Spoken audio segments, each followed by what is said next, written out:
Mr. President, the government shutdown that Donald Trump just ordered is illegal and unconstitutional. He is not a king, and we do not live in a monarchy.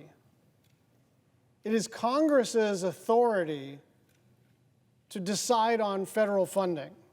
The power of the purse is the foundational funding of the Article I branch. Everybody talks like that. Everybody says those things. But now we are all put to the test, Democrats and Republicans. Are we going to forfeit all of our power? We're the elected branch. We make the laws. And the President of the United States just ordered a funding freeze for stuff he doesn't feel like funding. That is literally not how it works. And today, the White House press secretary was asked about specific popular essential programs. And you know what she said? She said, have those people talk to Russ Vought and make an appeal to him. Now, there's a couple of problems with that. First of all, Russ Vought doesn't get to decide in an appropriations law which parts of the law to follow and which parts not to follow. Second of all, let's be really clear about this. Russ Vought is not a government employee right now. He's a nominee to lead the Office of Management and Budget. And so we're supposed to have, I don't know, Medicaid recipients, VA home loan recipients, nursing homes, education organizations, healthcare organizations, transportation contractors, like, appeal mercy to the king. Will you please release these dollars? That's not how the American system works. This is illegal.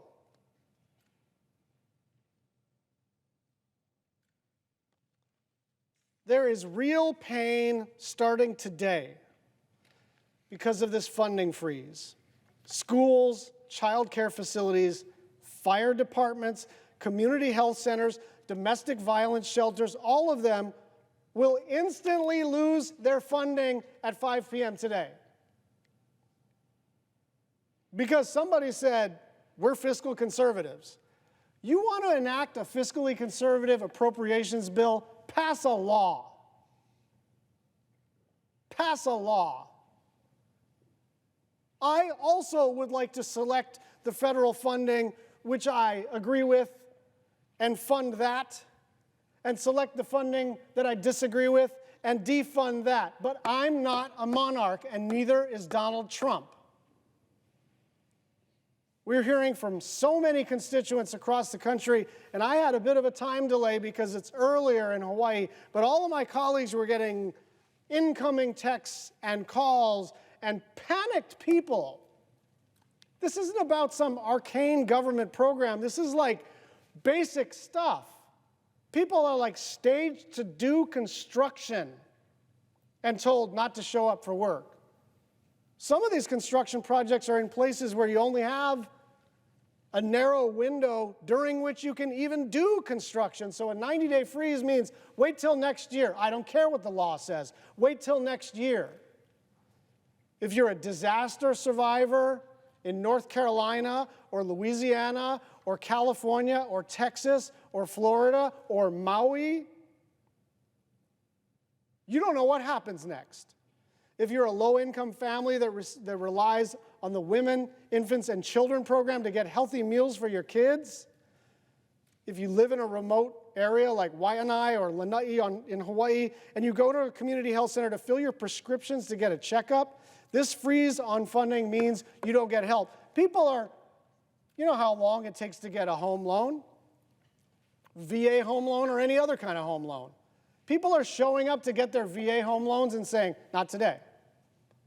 You might be like 45 days from closing, you're a veteran, you're entitled to this thing under the law. Russ Vought, not a member of the federal government yet, has decided you don't get your home loan today. What an embarrassing abdication of the role of the Congress. All of this high-minded talk from my fellow appropriators about, there's really three parties in the Congress. This is the old joke.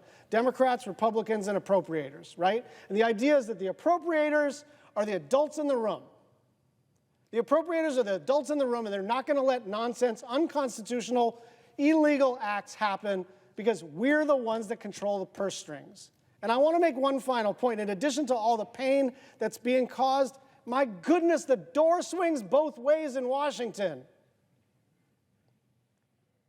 Imagine a progressive president reaching into the federal budget after an appropriations bill is passed and saying, you know what, I don't like that thing.